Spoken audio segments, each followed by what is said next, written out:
Hey guys, welcome back to the channel. Today we're going to be going through the ultimate posture workout.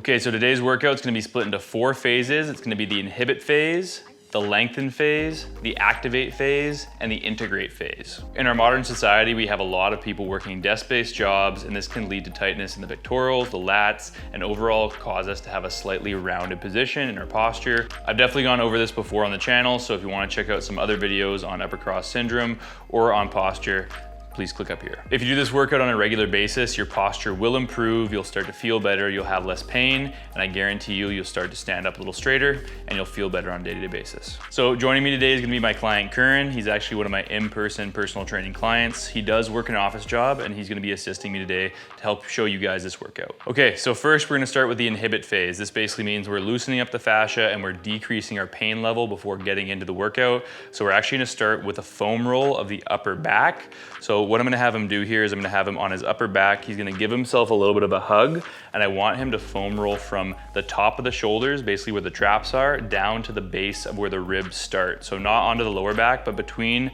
the upper shoulders and where the ribs start on the mid back. So you can go ahead and just roll up and down, nice and slow, and we'll go for about a minute here. Good, down to there, and then all the way back up. And really looking for wherever you personally feel like you're the tightest or you have the most restriction, that's where you can spend a little bit more time. You can either go over that spot 10 to 12 times and kind of roll back and forth, or if it's really painful, just sit and breathe into it and relax into it for 30 to 45 seconds and let the foam roller really sink into your upper back. That's gonna be kind of the best way to do this movement.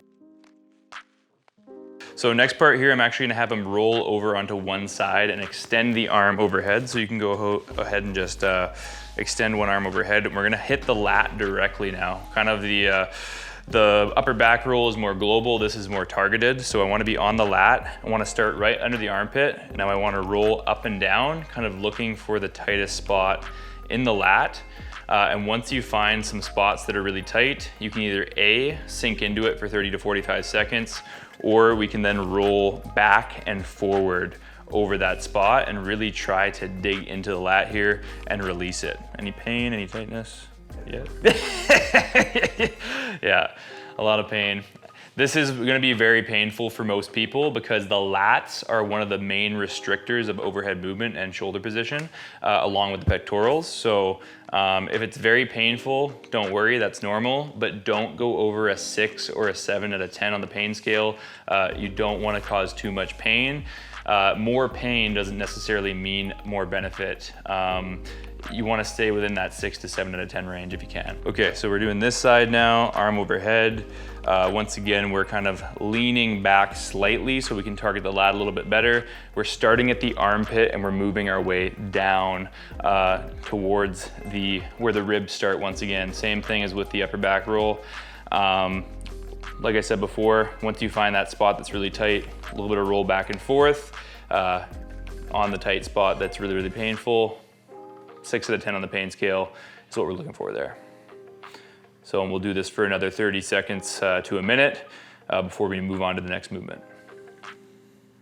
All right, so the next part here is I'm actually gonna have Curran foam roll his chest. And so when you're foam rolling your chest, you wanna put it on a diagonal here, just because the chest fibers run down from the shoulder towards the middle of the chest. And this is a little bit easier to target it with a diagonal foam roller. So you can go ahead, Curran, and get down on there. Arm is gonna be up to a 45-degree angle, and I want you to start basically at where the shoulder and the pec connect. So that's actually up here at the front delt. And then he's gonna roll down towards the center of the chest and then back and forth. Awesome. Remember to breathe nice and deep here. Try to relax, try to not tense up too much as you're doing this. That's gonna be the most beneficial way to get into the foam rolling.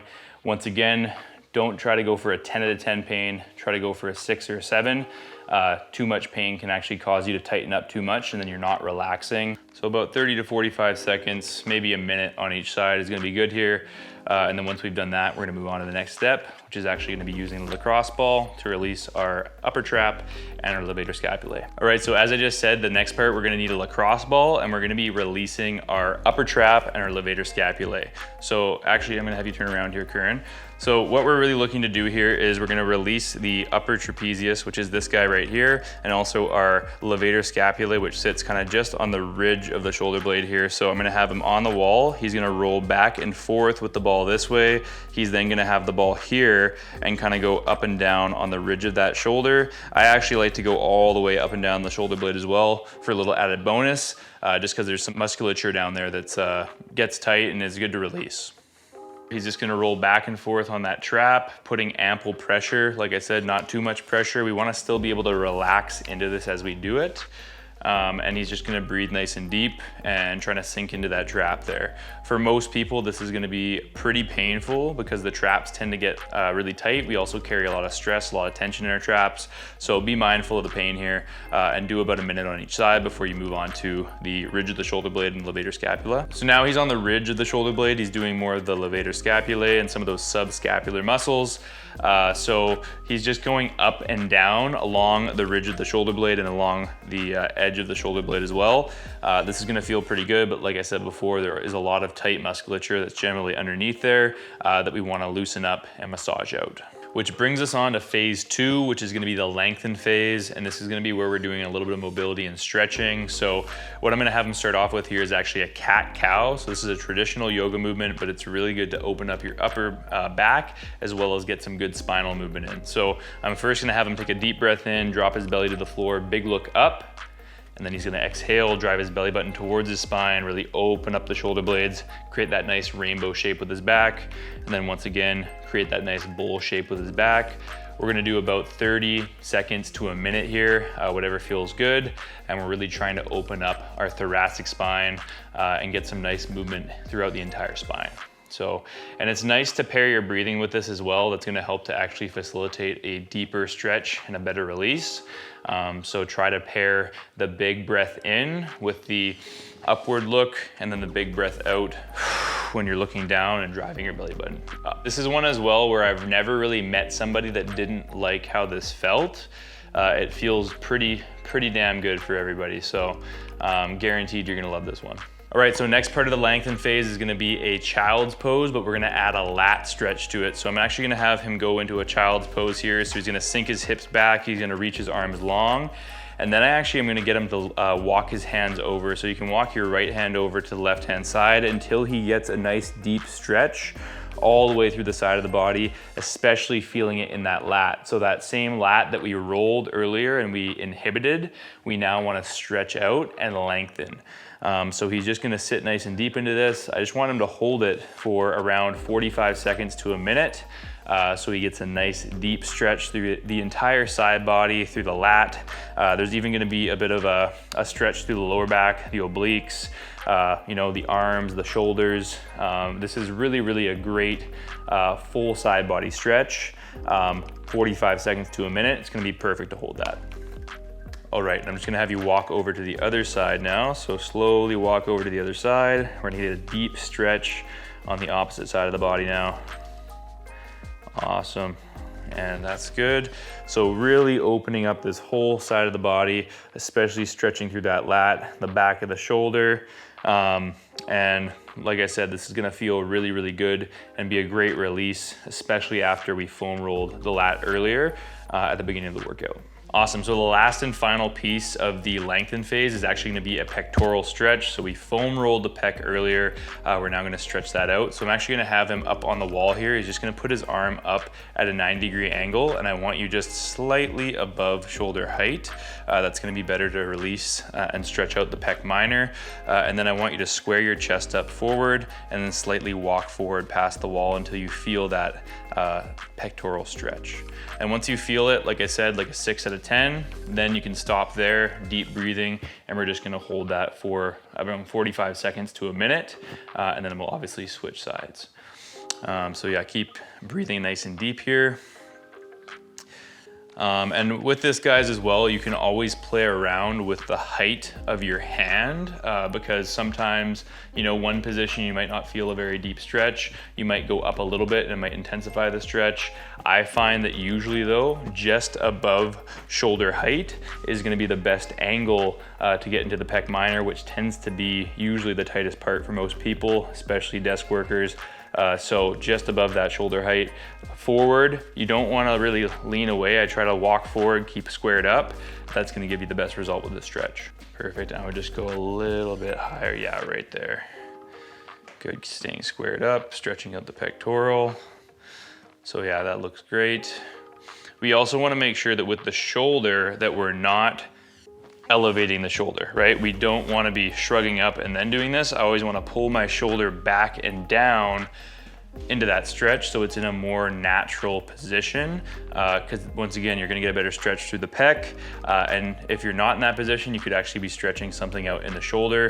Might not necessarily be what we're looking to target with that stretch. Okay, so that brings us on to the activate phase of the workout, and basically within the activate phase, we're looking to activate some of the weaker or less used muscles of the body so that we can over time create better posture and better patterns within the body as well. So I'm going to take them through what's called the ATWY pattern right now. So I'm just going to have you face down on the ground here, Curran. And this is really going to activate a lot of the subscapular muscles, the rhomboids, the lower traps, and some of those muscles that don't get as much love as they need. But it's a great exercise for posture and something you should definitely put into your routine. So we're going to start facing down here. I'm going to have him lift his hands up, and I want him to rotate his thumbs out. So this is the A position. We're then going to lift up, and I want him to squeeze his shoulder blades together. Squeeze, squeeze, squeeze. Awesome, and then I'm gonna have him come into T. So that's a 3-second hold there. He's gonna rotate his thumbs up to the roof. This is a triple pulse, so go up and down 3 times. 1, 2, 3. We're then gonna go into W, so up overhead. He's gonna pull down, kind of like a lat pull down, and activate all the musculature here in the upper back. 3-second hold, and then we're gonna go into Y. So up overhead, Y position, keep the shoulders down, and then up and down, triple pulse. 1, 2, 3, and let's go through that one more time. You're gonna go through this a total of 5 times in a row. So up, rotate the thumbs out, 3-second hold, lift, squeeze, squeeze, squeeze for 3 seconds. Awesome, let's go into T, thumbs up, and we're gonna lift and lower 3 times. 1, 2, 3, and then arms overhead. We're going to W, come down, pull, squeeze. 1, 2, 3, and then we're gonna go into that Y position. Make sure we don't elevate the shoulders too much, and we're gonna lift and lower 3 times. 1, 2, 3, awesome. And then you're gonna do that 5 times. So that was 2, we're gonna do that 5 times. All right, so moving on to the next piece here, it's gonna be a bird dog. So we're actually gonna get onto our hands and knees. I wanna think about creating as much core tension as possible. So what I always say to my clients is imagine you have a plate of drinks on your back that you don't wanna spill. We're staying nice and stable, and we're lifting the opposite limb. So it's gonna be right arm, left leg. He's kicking back with the heel. I would come a little bit more into this thumb up. Y position, and I should not be able to push him over. Like, so you should be super, super solid through the core, and then we'll switch sides. So come down back into that position, up, other side, perfect, Y position. So this is nice and active, nice and flat here. Hip is nice and level, heels kicked back. That's a great position, and then we'll switch. Once again, think about that plate of drinks being here. If you had a plate, 4 glasses of water, 1, 2, 3, 4, you don't want to spill any of those glasses of water. Okay, so the next one's actually going to be for the neck, specifically our scalenes. So a lot of people, when they look down at a computer screen all day, their neck muscles get tight, but they're not really strong. So this is actually a really, really important one for neck posture. This is called a chin tuck. Not necessarily the most flattering one for the chin position, but it's really, really great to strengthen the neck and keep your neck in a great postural position. So what I'm gonna have Curran do is I'm gonna have him think about the space that's between the neck and the floor, and I want him to drive his chin and tuck his chin back and in and reduce the space between the floor and really activate all of the back of his neck muscles. Hold for a couple seconds and then release. And we're gonna do about 10 of these. So squeeze, squeeze, squeeze, good, and then release. So I guarantee you guys, if you try this at home, you're gonna feel a lot of tension through the back of the neck, but it'll also feel good and relieving when you do this. because we're activating the neck muscles in a way that they don't usually get activated throughout the day. So we're just gonna keep going there, chuck it in, awesome, release, and we'll do a couple more here. Good, let's just do one more. And then we'll finish off and we'll move on to the last phase, which is gonna be the integration phase, where we kind of bring everything all together. So moving on to the last phase, which like I said, is the integrate phase. We're now gonna do some weighted movements that kind of bring everything together. I'm gonna have him start off with a bent over row. So he's basically gonna hold the dumbbells at his sides. He's gonna hinge at his hips, keeping his spine long. Great. And then I want him to think about shoulders back. He's gonna pull the dumbbells back, kind of aiming more towards his hips. He's gonna squeeze his lats for a second and then control down. Awesome. Keep your chest up a little bit more. That's better. Good. And then control back down. That's 2, 3. This is really gonna strengthen our lats and it's gonna pull ourselves back into a better postural position. If you guys have lower back issues, you guys can't get into this position comfortably, then I'd recommend using like a seated row machine at the gym, or even use your couch or something else and do a one-arm dumbbell row where you have a little bit more stability and you're not gonna be hurting your lower back. Also note that he's using a really slow eccentric movement on the way back down. So he's pausing at the top, controlling the movement on the way back down. That's really what I want to see whenever I have somebody doing a row, is that level of control. You're not just blasting through it, you're doing it in a controlled fashion. Okay, so movement number 2 that we're gonna do in the integrate phase is gonna be a kettlebell halo. So I'm basically gonna have Curran pick up his kettlebell here. He's using a 16 kilogram one here. You could use a lighter one if that's a bit too heavy for you. And what we're gonna do is we're actually just going to do a halo around the head. And so he's gonna tuck it all the way around his head and then back to the front, and then pause and then go the opposite direction. This is great for shoulder stability, mobility in the shoulder girdle, and it's really gonna bring some awareness and some control to those positions that we don't usually use with our shoulders throughout the day. So just continue going, nice stable core. You wanna keep your glutes nice and active so your lower back's not taking over this movement, and you wanna make sure to go nice and controlled throughout the entire movement as well, so you really get the full benefit. All right, and so the last movement for the integrate phase is actually going to be a dumbbell Z press. So we're gonna be in a seated position on the ground, hips underneath us. You wanna get into a nice postural position, so chest up a little bit, awesome, elbows tucked in slightly. So I like to have a little bit of a 45-degree angle, core is braced, and then we're pushing up overhead. Awesome, yeah, and keep a little bit more space between them, straight up, and yeah, perfect. And the whole thing here, guys, is we're keeping that nice postural position while pressing those dumbbells up and overhead. This is gonna be a tough one for people that haven't really done it before, but also once we've loosened things up and as we've got things into a better position with the warm-up, this is gonna be a great one to then gain some more overhead mobility over time and some overhead strength, and it's gonna be a great challenge for the core as well. Awesome, we'll do a couple more reps, 2 more reps, chest up a little bit, yeah, keep the tension here. Awesome, and press up. Yeah, awesome, guys. So yeah, the big one with that one is you don't wanna necessarily collapse inwards on the chest. You kinda wanna keep your chest lift a little bit. Think about keeping the upper back slightly active and keeping your spine nice and straight and long as we press up overhead.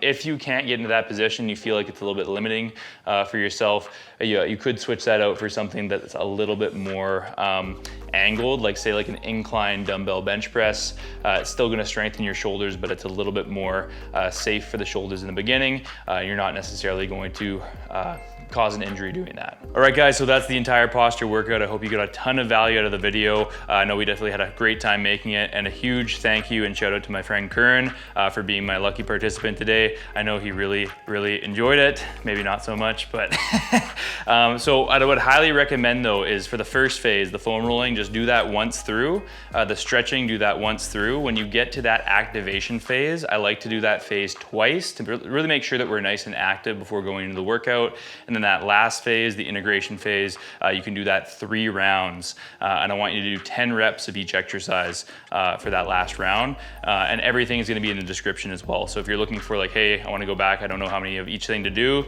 I always write the full workout in the description. So once again, guys, thank you so much for watching the video.